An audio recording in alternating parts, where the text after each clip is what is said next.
I'm holding our 50th anniversary model now. 50 years of manufacturing in Elkhart, Indiana. So we decided to look back at what we were doing in 1965 and recreate it. So this is the 190 S37. So I'll go through the differences for you between a standard 37 and what we have here. This is basically a 37 on steroids, or it certainly plays that way. You have a 37 bell, but with a steel wire. So on a standard 37 you have a brass wire, this has a steel wire. You have a two-piece valve block, similar to the artisan models in brass and nickel.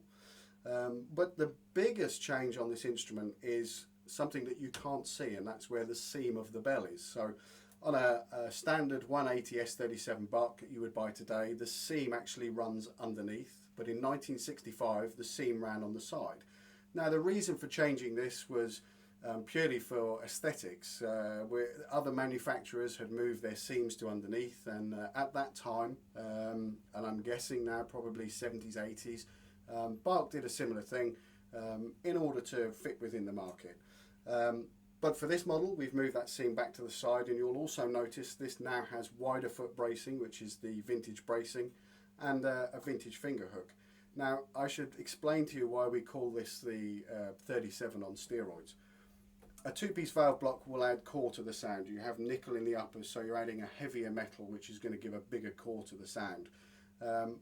You have a steel wire which is going to aid with projection, and to a certain extent potentially add a little brightness the harder you play the instrument. But where the seam is on the bell, it makes the biggest difference.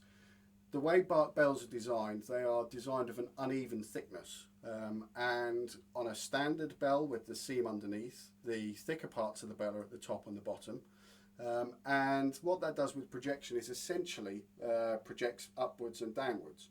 So if you rotate the bell, you move the seam to the side, what you're actually doing is creating a bigger spread of projection.